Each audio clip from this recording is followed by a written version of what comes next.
What's going on, you guys? I hope y'all are having another good day.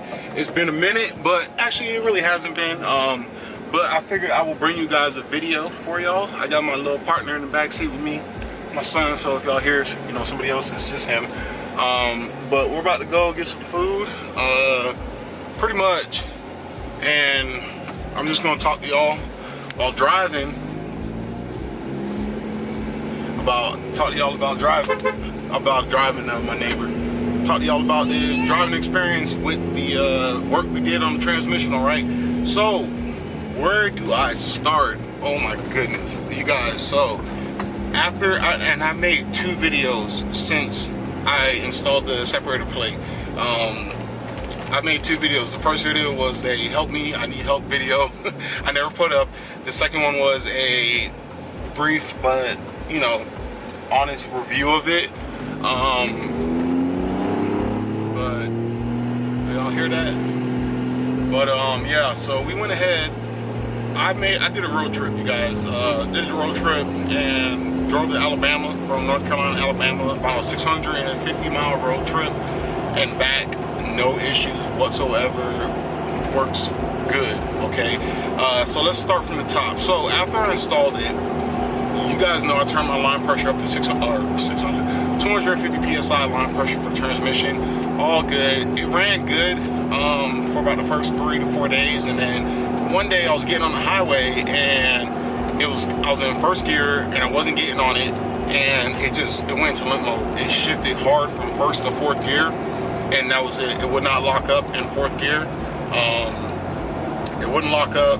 It wouldn't shift from 4th to 3rd to 2nd. It would just skip from 1 to 4, 4 to 1, and it would bang so hard. I was scared, man. I was like, oh, here it is. I thought I blew my 5th and 6th overdrive gears. I thought my clutch packs were shot. I mean, I thought I was about to be having to spend like 8 G's on the transmission. I put up a little post on Instagram, and thank you guys so much for the ones that do follow my Instagram. I put a little post up, and a lot of you guys recommended, and I did it. Turned the line pressure down to about 200 psi because one of the codes I was getting was it was a solenoid switch packet / pressure sensor code. I don't remember the code right now, but pretty much what they were telling me was that the pressure switch for the transmission cannot sense on a stock valve body or whatever it may be, cannot sense the 250 line pressure. So it thinks that there's either no pressure, too much pressure, or something. So it pretty much put itself into a limp mode. Now, another thing I didn't talk about in the video when I was installing the 68 plate was making sure you do the proper relearn and break-in on your transmission, okay? Anytime you retune a 68RFE, you need to do what's called a relearn. It doesn't require you to do anything. Well, it actually kind of does. You want to have your truck on the lowest tune setting available. Turn here now. You want to have your truck on the lowest tune setting available. You want to make sure that you're not driving heavily, no heavy towing, no sled pulling for about the first 400 to 500 miles. What that is, and then also on top of that, biggest factor is you want to make sure you do a lot of stop and go driving, predominantly between 1st and 4th gear, because the 5th and 6th gear are overdrives. Because what's going on is your 68 is pretty much learning how to drive again. It's learning how to shift again. So what can happen is it not knowing the CVIs on it, the clutch value indexes are going to reset, and it's trying to learn and determine how much pressure it needs to apply to the packs based off of normal driving conditions. Okay, I was doing that the first time when all the issues happened. So what I ended up doing was I retuned the transmission, turned it down to 200 psi, and then I let it do. I didn't know highway driving, and I was freaking out because I had a road trip I just got back from, and I'm like, I'm supposed to drive this truck to Alabama, over 600 miles, and this thing's doing all this. So what I did was I had about 5 to 6 days before my road trip when it happened, and I just reset it. I let it do a relearn, man. I just let it do this thing. I did purely stop and go city driving, no faster than 35 miles an hour, which is the speed limit in town. But yeah, man, so I did that, and after that, I mean, I have, let's see,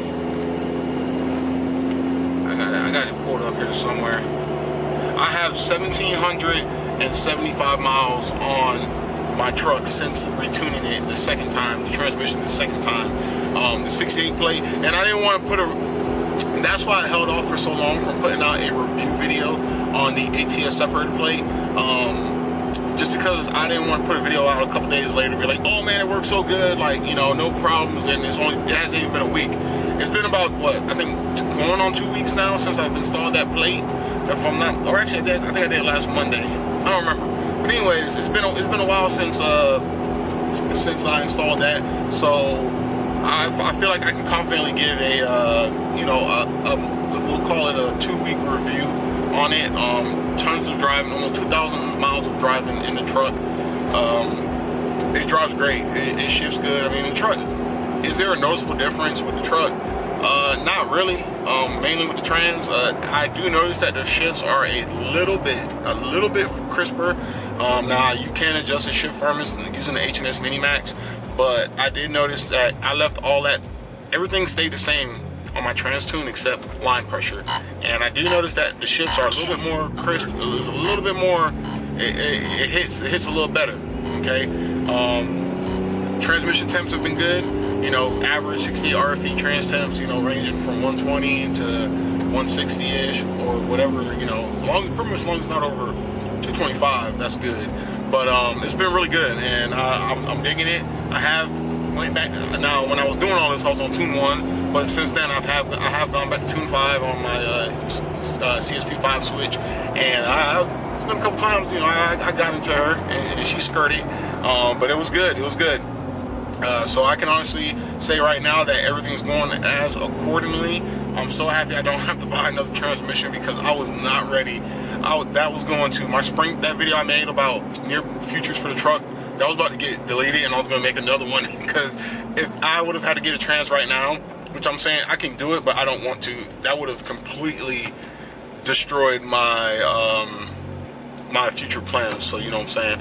But yeah, so it's going good. I'm driving the truck right now. Everything's all good. I don't know if you guys know, but I do have the 67mm spent diesel turbo back in on her, and it's a noticeable difference. Driving this thing is a lot more funner than the 464. I thought the 464 was good, which it is really good, but this right here is fun. Like I can't explain words, can't explain what I mean, man. But I put it back on. I was experimenting. We still have the 464. I don't know what I'm doing with it yet. I think I'm gonna ride out with the 67 for a while. I don't know, maybe I'll sell the 464 and use that money towards some fueling upgrades. Definitely looking into dual CP3 setup, 2 stocks. So that kit alone, the dual CP3 kit alone is like, I think $1,100. But I'm getting mine through MDC Diesel because they sell them too. So yeah. But it's been good, man. It's been good, man. The truck did really good on the road trip. I did not bring my camera, which I was kind of upset at myself about, because that would have been a perfect time to make road vlogs about the driving of it. It did real good fuel mileage wise. Everything was good, man. Everything was really good. So I can't complain about that, you guys. But I definitely wanted to bring this video to you guys to let you know what it was. I know it's not exciting or anything, but you know, we'll just classify this as a road vlog. I probably should stop back there. We'll classify this as a road vlog. We definitely got a lot of stuff coming up. I'm going to be painting my track bars here soon, within the next, hopefully sometime this week, if I get time. I showed you guys at the beginning of the truck, because at the beginning of the video I showed you the truck because it is extremely filthy and covered with bugs. But the minute I ran my finger along my bumper or my mirrors, all that stuff just wiped off like super easy. Like, it was ridiculous, man.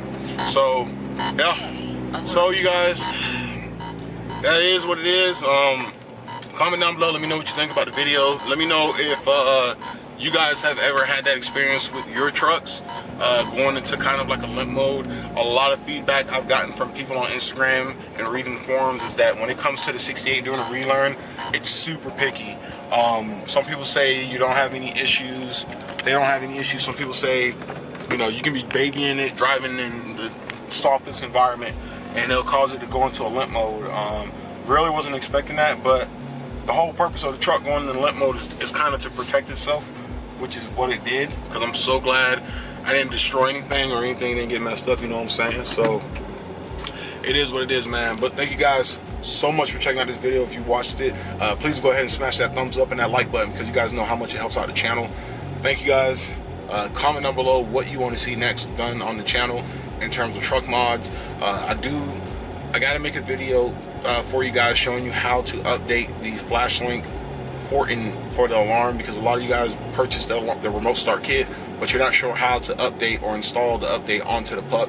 So I'm going to be making a video with that. It's the only dilemma I have is my laptop's raggedy and old, so getting it outside of the house is going to be a project. But anyways, I'm definitely going to be doing a video like that to show you guys, because that's really important. And then, yeah, you know what I'm saying? So, like always, thank you guys so much. I love you all. I hope you guys have a good work week. Until next time, you guys take it easy, be safe, and I'll talk to y'all later.